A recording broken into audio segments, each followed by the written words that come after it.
Welcome, everybody. We'll get started here in just a second. We're letting everybody in. Got a special guest today. Yay. And while everybody's coming in, I didn't put this in the slides, but Fast Cap is almost filled up for January. So if you wanted to get in Fast Cap, which I think everybody should take it, like I even want to take it, but I don't want to take a spot. So I think I'm gonna come in the back way through the mentor program or something. I just want to see it. But the results are fantastic. 6 appointments. This is if they did the minimum. 6 appointments set and 3.9 signed. So I think that's people signed to, an agreement. But so I think that's super cool. And then if people didn't even do everything, the minimum, just the minimums, the average was 4 appointments set and two signed. So still great numbers. So if you're like, oh, I'd love to take it, but I'm just not that consistent. It's a good way to gamify everything. And you have, like a group that you're with and they show the numbers. And so, yeah. Has anybody here taken it? I signed up for it, took like the very first one. I went to it, but I was on the mentor part of it. It's like, it's pretty neat. And I have 2 of my agents going through it. So it's Nice. awesome. Awesome. Janie, did you or have somebody? You're muted. I think you said no, I didn't. Right. So no, you're a good lip reader. No, I didn't. I am a good lip reader.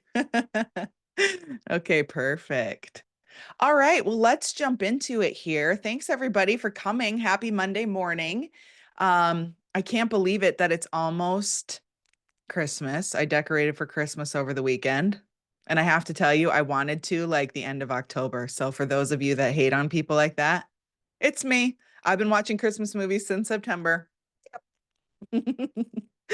So anyway, which my family loves because then I'm all like, happy during the day and then I watch a Christmas movie and I'm all sad at night. I'm like, oh my gosh, I just wish, we had a lamb to save and put up our own tree in our farm and all that stuff. So yeah, real neat stuff you didn't need to know about me. All right, let's jump into it here really fast and because I'm excited for our day. All right. Oops, let me make this bigger. There we go. All right, welcome to our Monday Momentum Call. We have it every single Monday.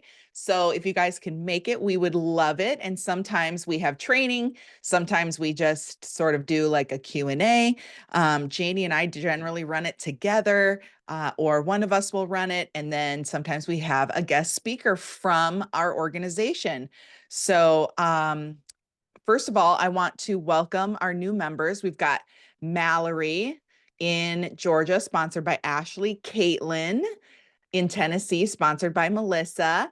Maha, I might be saying that wrong. I apologize if I am. Maha, by Chris in Colorado. And Leah in Maryland by Jamie. And then Paul in Tennessee under William. So congratulations to those of you that brought these agents to our organization, and welcome to you agents. We're excited to have you. So as we do every week, what's happening, just so you know, after this training at noon, well, it's a little bit after noon Eastern, we have the attraction training. That's from Game Changers. That's the organization we're all a part of. Erin is running those calls Monday at noon Eastern. Tuesday, we have our production mastermind. I'm running it this Tuesday and I'm doing the market update. That's where we go over keeping current matters. So if you don't have keeping current matters, this is great because we watch it and then I give you all the slides and we talk about it a little bit. And then Friday, the big agent meeting, of course. And just a reminder that we do send out a newsletter every week with all the links. So if you don't get it, check your spam. It's probably in there, but it's called The Goods. So you could search The Goods. And then here's some featured classes coming up. This week, they do have a business planning class on Thursday. That's the EXP Masterclass. And this one is being taught by Brian Ellington. So that's really cool.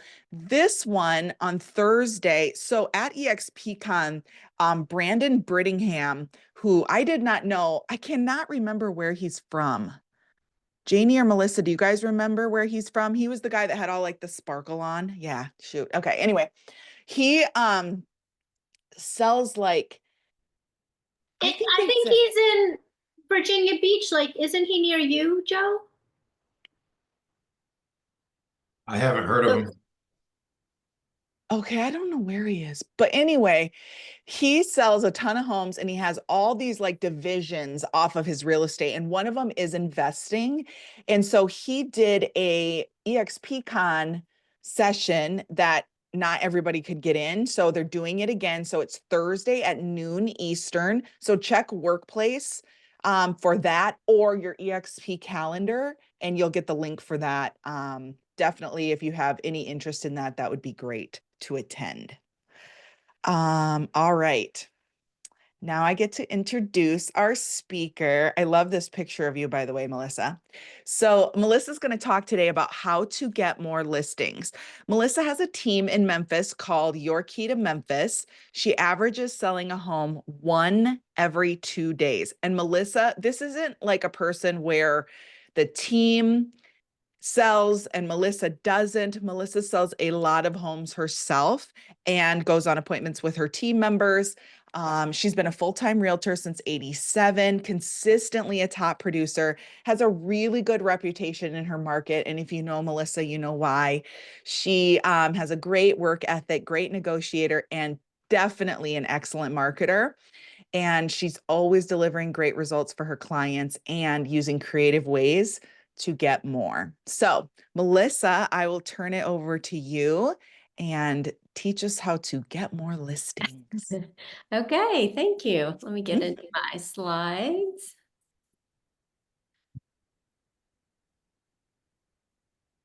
Don't we all want more listings? Yes.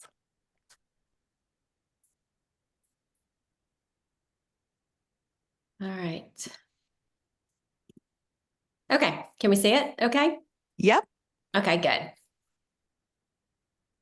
All right, so like Stacy said, I've been selling, it'll be 38 years in February, which is crazy. So my passion the past 15 years have really been focusing on listings. I love that part of the journey. So, doing all that, I've navigated through various market conditions, as we all know, all the changes that have happened through the years for different things, but just even flew different parts of the country to learn from different people that I knew did listings at a super high level just to implement them into my business. So just talking about strategies, tactics, and overcoming barriers for us to be more successful. So current challenges, as we all know, are the lack of leads. I'd love to tell you that this was an easy game. I could just punch a button and you get a bunch of listings. That would be great. But it's really just a long-term vision. So if you think of it as a long-term business, it's just better, for you as well. So I know we have lack of leads, competition, and inconsistent marketing. So I want to talk about any of those. So does anybody have any of those 3 things in particular that they're struggling with? Just put it in the chat. I'd love to see, and we can address some of that as well. Be glad to go into super specifics when I go through it too. All right, so my whole thing, honestly, I'm not a big lead purchaser, so it's like I've never done that hardly at all. But like 85% of my business comes from past clients and referrals. So I've just done a really good job with building relationships. And then when Stacy and I were at EXPCon and Janie as well, anybody else, the main thing they were talking about were relationships. And I think we've kind of gotten away from that because we've let system and technology and all this stuff kind of be the thing for us, but really, really, really it needs to go back to relationships. So just regularly connecting with past clients, you can do holiday cards. We're having a pie day. I know that sounds old. That's not a new thing, but we do it the Tuesday before Thanksgiving. And just here's the thing with that is what I've implemented. And now's a great time if you haven't planned as well as your 2025, what you want your year to look like. So plan it all out. So we meet this week actually with my admin and plan out every event that we're going to do, all of the marketing, just because when you get busy, things fall to the wayside. So just continue, to build on that too. So we have the pie day on Tuesday. And every time I do that, it's exhausting, but it's people, and I don't understand why they come to buy a Costco pie from me or come get a Costco pie from me when they could go buy one themselves. But it's a great way to connect, and people just want to reciprocate. So anything that you can do to make a connection with people, they really and truly just want to give back. So we have a great turnout. We usually have about 250 to 300 pies of people that come. And then they come and they just connect and they sit around. You have, coffee and cookies, and they just kind of hang out for a bit. But what makes them think about, oh, well, my neighbor is thinking about doing, or this person is thinking about that. So just a great way for you to capitalize on that and put people in your database as well. So just building connections with that. And then every time every after Tuesday for the pie day, I sit there and write down all the notes and even write thank you notes for coming. So I'm like, thank you for coming. So sorry about this, or so good to hear about this, and different things about it, and make a note about it. And anything that they said, I want to be able to follow up on it. When it was just my admin and I, Christina, and she's been with me since 07. I've had one for a lot longer than that, but she's been with me for that long. We would kind of tag team. So we'd put the notes in our CRM to come back around and go, well, Stacy said this, or she's having surgery here. And then we could just call them, or if they called in, we both could see the notes of what the conversation had been to follow up. And people just want to know that you care about them. So just changing your mindset to prioritize their needs as opposed to just closing a sale, just not being transactional. And I think that's what I've done really well, is that I really do care about them.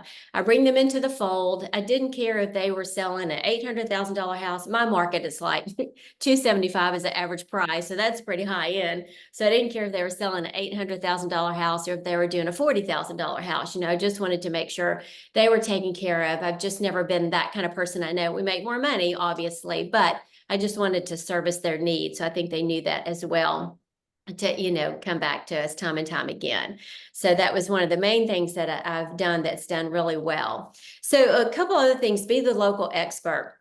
And here's another thing I know as well, just being on social media. I know it's exhausting, and I don't mean to be on it, like to stay on it and go down some rabbit hole, but it's like I do like content batching. Right now I'm just growing my team, so in a different place than, really looking for more listings, but I get them in the long run because of it. But people just know that you're being consistent.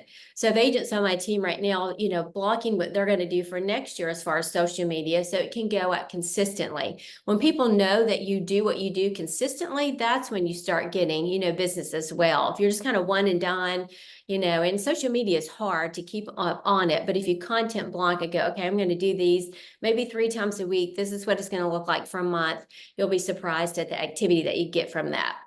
So be the local expert about that. Stacey was just talking about Tuesdays. Tomorrow's a great idea to get on and get the information from that and republish it. Keeping Current Matters has the slides, but put it in your own words. Do something like that. I actually do a market report now. A state of the market is what I call it.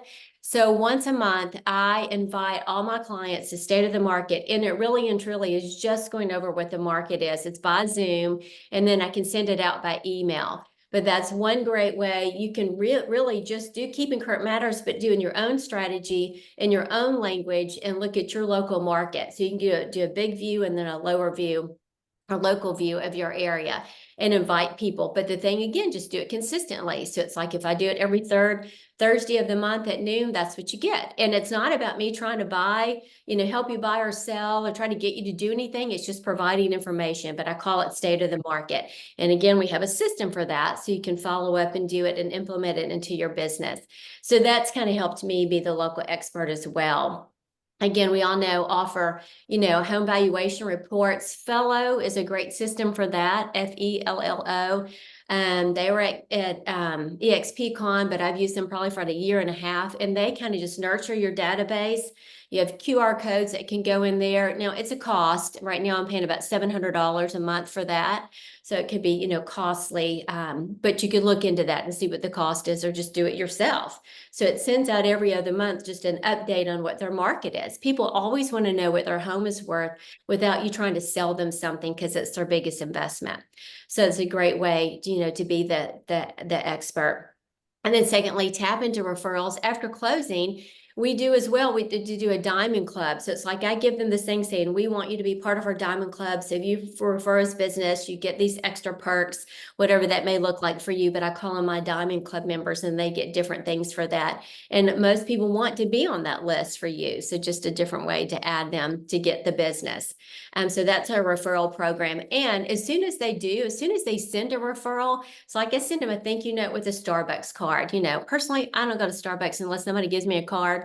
But it's like they just know that you appreciate them. Even if the business doesn't work out, it wasn't the point. The point was that they thought of me. So it's like, even if they found somebody else or it wasn't the time, it didn't matter. I didn't want to get in the semantics of it. I just wanted to thank them for that. But on the same token, EXP, in my opinion, is great for referrals from agent to agent across the country. That's probably one surprise to me when I moved over from the company I was with, is the referrals that I've gotten from EXP. So, but what I do as well with that is to have a system to let that agent know where we are in the process with the referral that they gave us. I always hated to give somebody a referral and then you have no idea where it is. So it's like, you don't really want to spend your time calling and bothering them, but sometimes that's what you have to do just to get out the information. So just think about things like that you can, continue the relationship with that agent too. And if anything, there's an agent in Knoxville with EXP, and anytime anybody in West Tennessee needs somebody, she's tagged me. And I was like, I don't even know her. So it's like, but just thinking about that you can do for other people, there's so many things. My point with that is that's free. So it's like what I'm trying to do now that she's tagging me so much, I'm doing the same thing for her in Knoxville. So it's like she's tagging me constantly. So if I see somebody that's looking for somebody in her neck of the woods, I'm going to send it to her too.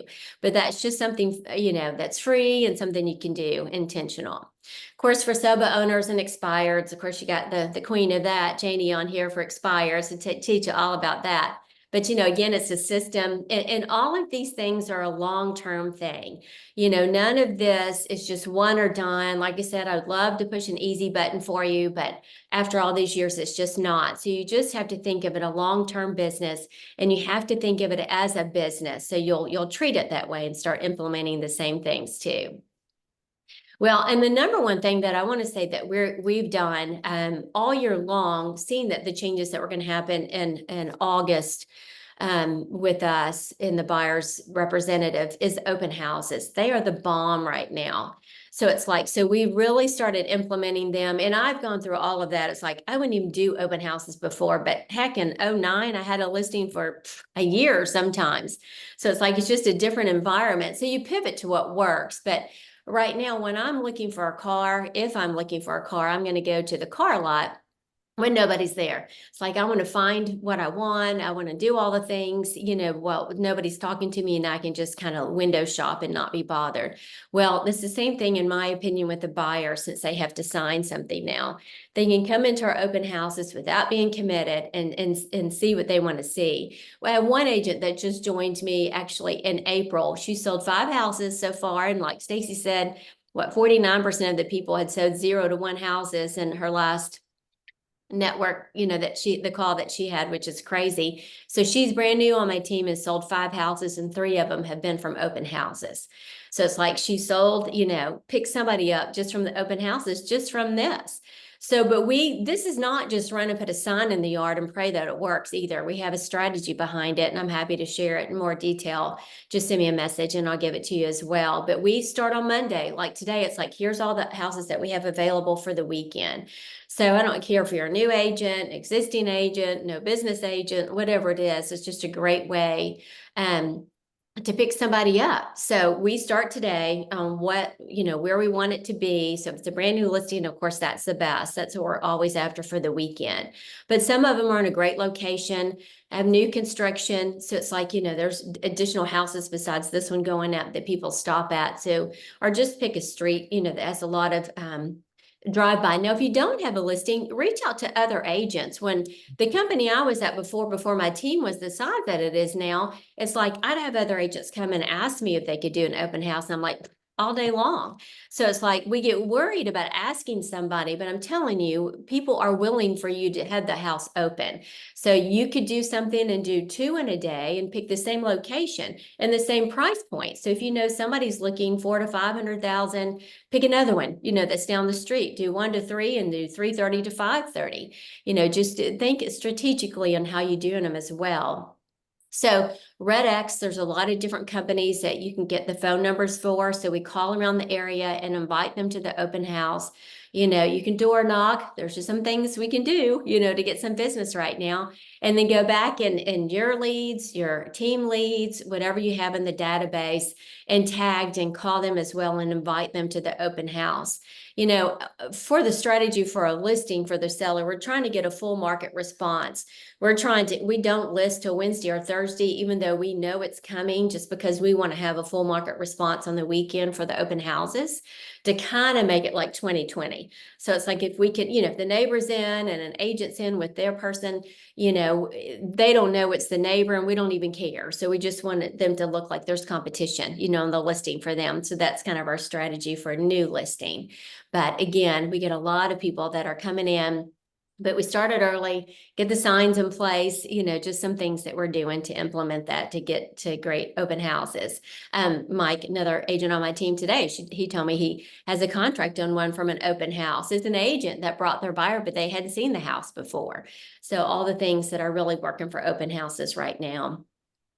So on, the day of the open house, and here's my thing about open houses, you're taking time away from your family. So it's like, so make it worthwhile, or it's your weekend, whatever it may be, but don't just get there and run up, sweating to death, throwing the sign in the yard, but also get there early and make a generic video and part of a unique part of the house. Say it's got a great outdoor fireplace. It's a great kitchen. You can find something that's unique about it to make that person remember that came. And so as you're gathering the information when they come in, and I'm telling you, I'd still have a piece of paper, and you can even have the paper and the pen as they're coming in and write it for them, give it to them.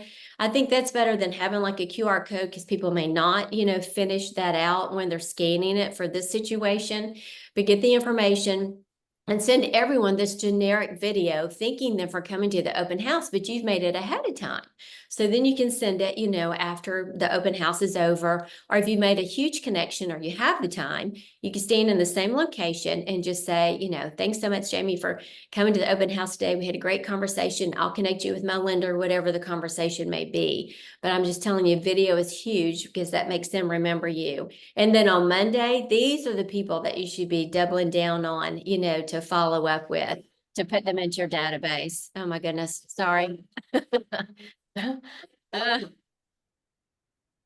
then, so social media is so big, just regularly posting content like we talked about in the neighborhood, highlighting clients, and then have client success stories to build, your online presence.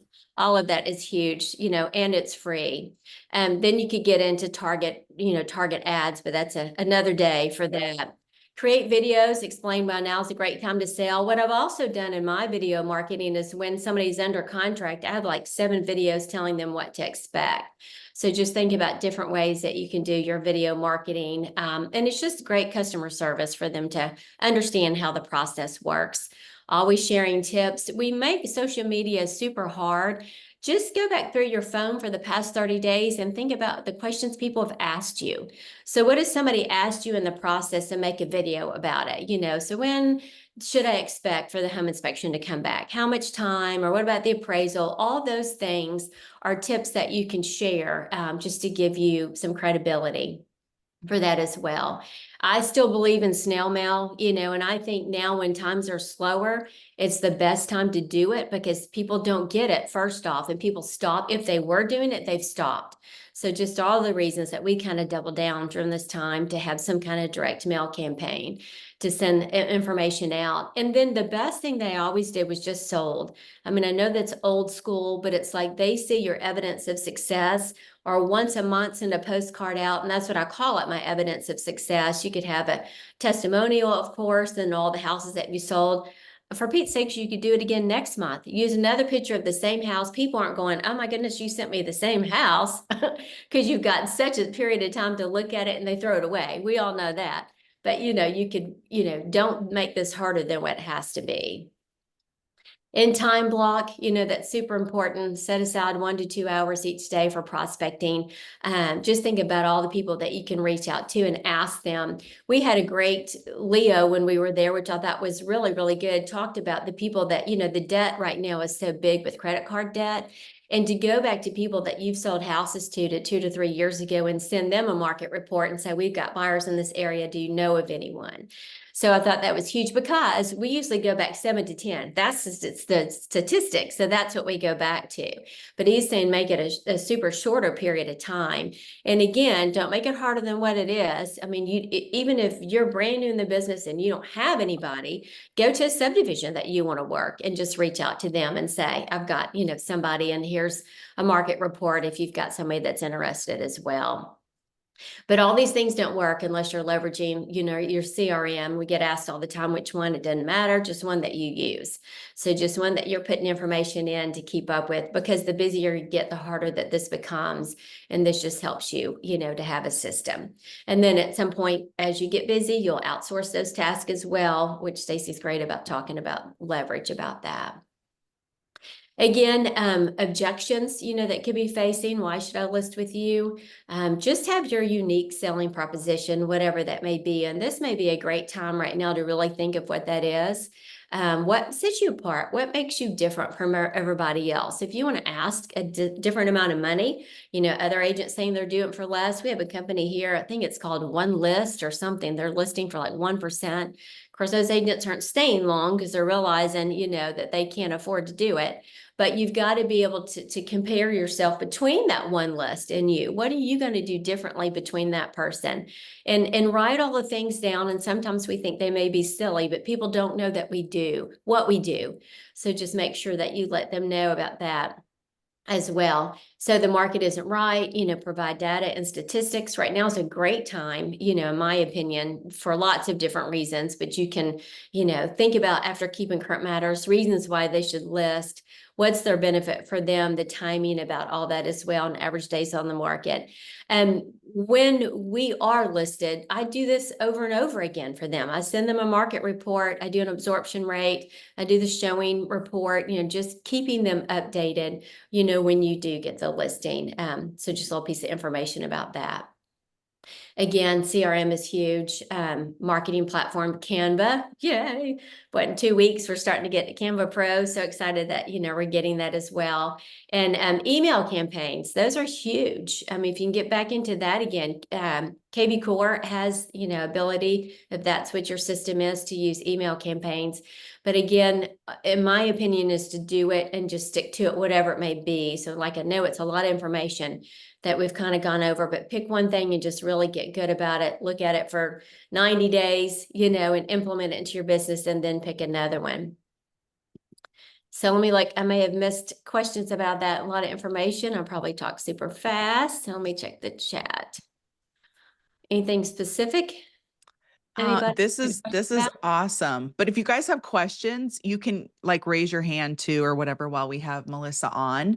But one of the things in the beginning you said, honestly, any of the three that you mentioned, probably all of us would love more information on. But you mentioned you don't pay for leads, and relationships is a big piece of your business. So if someone else also is not wanting to pay for leads or into leads, what would you suggest to help them kind of grow their business? So it's just, think about all the people that already know, like, and trust you. So it's like I was always involved in my kids' PTA and just gather their information. I didn't try to sell them, but it was like they knew that I was there gathering business. I was there to support whatever I was supporting, but then I put them into my database and started sending them emails. So then they're like, oh my goodness, you sell real estate. And then the conversations just evolve. So that, and then having client appreciation events. So it's like the past people that you've sold houses to, do pop buys. You've just got to do things to keep top of mind, because you know that they know about 4 other realtors, and 87% of the people would use the realtor that they, bought with, but they just never hear from them again. I also did what I called orphan buyers. So it's like when you, bought one of my listings and it was another agent with the buyer, I would go through the process of seeing if they would really stay and follow up with them.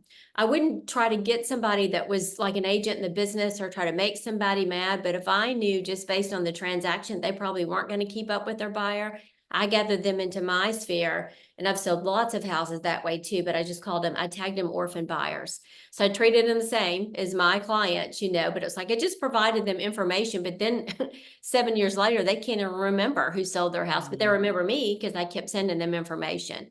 But orphan buyers, it's been a good, resource for me as well. Like I said, I've never made anybody mad from it because that was not my intent. But you just know some agents may not make it in the business or didn't do well with the follow-up. So that was one thing, that that worked out very well. Yeah, I love that. And honestly, like your open house strategy too, you talked about lots of different ways that I think sometimes I was listening to a podcast this weekend and they were mentioning that a lot of us, when we put into place a strategy, a system, a checklist, whatever, we like check the box on it. Like, yep, open house, yep, had a sign-in sheet, yep, walked around the neighborhood, maybe, instead of really like putting forth this big effort into it, like it is a marketing channel. And so that was really interesting because I'm the same way. A lot of times I'm like, oh, I have a system on it, boop, boop, boop, all these things were done, but then I'm not showing up a certain way or really capitalizing on that 2 hours I would have at this house. It's like, ugh, I got to do an open on a Saturday, sometimes. So I think that's really important to mention because, you mentioned a lot of things that maybe we know about, maybe we don't, but to really put effort and thought and have a system attached to it, not just maybe, yep, I do that. Yep, I do that. Yeah, open houses for sure would be the thing I would do right now. Above anything else would be open houses to implement. And to really, like I said, you don't even have to have it. Go to other agents, even if you don't have a house right now. But it's like that's the way we've been very successful, this year to gathering, additional business as you're building it. But it's like that's a now business, especially after the election. It's been funny. It's like it's really picked up, which it typically does. And the year after election is always huge. So I would really get the system down for an open house, but we start on Monday. It's like, it's not there, we start Yeah. making the phone calls on Monday and going through the database, call the agents around the neighborhood of where you're working and invite them to come, especially if this is your listing. You may not, if it's not your listing per se, because you're not for that, but for the market response that I'm looking for on my listing, we do. But it's like, circle prospect around the neighborhood. If you don't, or can't pay for Red X or some system that gives you the information, then door knock and just invite them to come. Make a flyer and tell them, I'd love for you to come. Sometimes you can do an open house prior to the open house, for the neighbors. You could do an hour earlier just to meet them and invite them to have their own private little tour to come. And that gives you one-on-one time with them. Anything that you're doing for the neighbors, they're going to see that you're doing it. They're like, oh my goodness, I'm sorry, y'all. Nobody's door knocking on anybody's house right now or making phone calls. Even if you did that one thing, I'd be impressed if that was, my neighbor's house that was listed. I'm like, oh my goodness, I want to talk to them because they're really doing a lot of work to get this house listed, so or Yeah. get sold. But that's open houses would be the key right now to really to implement your business hugely for 2025 and watch it grow. If you did that strategy, even if you did it, 3 times a month, if you were just super focused on that, your business would be huge. Yeah. So you mentioned that you're going to be doing business planning for your team. And so that's a little different than, sometimes individual agents. But if you were having to create a business plan, like starting over, but knowing what you know now, what would be a few things you'd for sure have on your business plan for 2025? So open houses being one of them for sure. What would be like a couple more? Like these are the couple things that I would double down on, focus on, do for 2025. client appreciation, I got caught up in thinking it was the number, but it's like who came, but it's really just in the invite. And what that did, I'm not a salesperson. I am not, do you want to buy or sell? It's like I've never ever done that. So it's like it was just implementing that once a quarter. So then you go 6 weeks earlier to be able to call them, send a postcard, invite them, send them a text, all the things. So you're inviting them to, bring your dog in the park to have pictures, bring your kids to have pictures for Santa, all the different things that you can do. But like that way, people just really want to reciprocate. But that's an easy way for you to stay in touch with your client and not feel salesy at all. So that I'd have done that a lot sooner, than now as well. And then have like a diamond club is what I call anybody that refers business to me. We use Client Giant, it's like $99. When somebody sends you a referral immediately and they get 4 gifts a year, which is amazing. That's kind of a no-brainer when you get that busy. I didn't do that before because of the money. So it's like just having different appreciation events to a special dinner just for the ones that had referred. So you can make it whatever you want, but those are things I would really implement. It's so much easier to get business from people that know, like, and trust you than, brand new leads that come in from the internet, especially for a listing part of it. I'm like, that's super competitive. If they're online leads, you better be really, really good because those are hard to get, for lots of different reasons because you don't have the sway, you're just in competition with somebody. So. Yeah. Yeah. I was just talking to an agent too on Friday who actually is a very good caller. Like he was in the car business. And so leads like do not bother him, like who he's calling or what he's doing. And interestingly enough, he had access to a database from another agent. And this database has like 20,000 leads in it. Okay. So he's been calling diligently for the last 6 months. And like I said, he's willing to go anywhere in the state, like 200 miles from here. Like, so he's willing to do whatever, has only converted 1 lead, and they happen to come to him 2 different ways. So not that that means don't do online leads if you're doing them. What it means is that it, like what Melissa said, it's just a name on a contact form is what it is. We think like he was feeling down because he's like, man, I'm just not converting anything. And this is what I do. And he showed me Follow Up Boss, like all these things. And I was like, wow, there's a few reasons, right? Maybe the leads are older. I don't know when they came in. I don't know, whatever, things like that. But the point is the relationships matter. So you can still do this, but that I don't think that's your only mode of business, And I'm talking like they signed up on a website to see more pictures, leads like that, right? That's different. So I really love this. Melissa, would you be willing to share your slides? Sure, yeah, sure. Okay, awesome. You can just email them to Lovely or me, and then Okay. we'll post them on the Facebook group. I had a Yeah. couple people actually ask for them. They are pretty and very informative. Well, and the other thing I would do is social media. What you Mm. could do in Facebook, they changed it though. I would take, they have like the 33 text system, that Keller Williams had done, but they did it by alphabet. So it's like I would put like A and C or whatever, however they came to the conclusion of how you would make it through, once a quarter for calling them. I tagged my people that way in Facebook. That's gone away now. But the point is, go find everybody on social media and don't just like it. Be very intentional of spending 30 minutes a day of making conversation with them. That's another way. Now, I send a sympathy card if they've lost a pet. If they've got a pet, I send them, we have Hollywood Feed. I send them a gift card, that is for a pet store. So it's like if they've lost a family member, just different things that you can do because everybody on social media tells their whole life. On Instagram, on the top left, you can follow people. So it's like, so that instead of like this endless scrolling, you could go to Instagram, find the people that you selectively want to follow in your sphere that you want to stay in touch with and go in once a day just to see who you can comment or make some engagement with too. That's a great way to do it. Yeah. I'm all about the free. You have to be intentional to do it and set it in your calendar to do it. But that's another way that stops the scroll, set a timer, whatever you need to do so you don't start watching bunnies or whatever, but just make an intentional effort, on social media since we've got it for free and people put their whole lives up there. And you can make a lot of great intentional relationships that way too.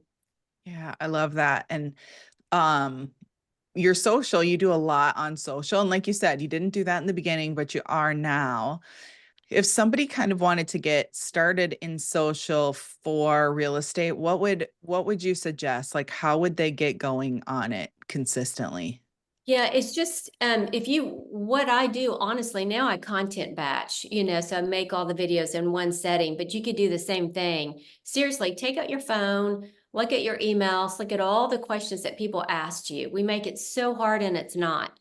So it's like all the questions that people have asked me for the past couple of weeks. I just sit there and jot it all down and just think about what I can do. And then I make the videos about them. I used to like change my clothes, now I'm like, no, I just keep on the same thing.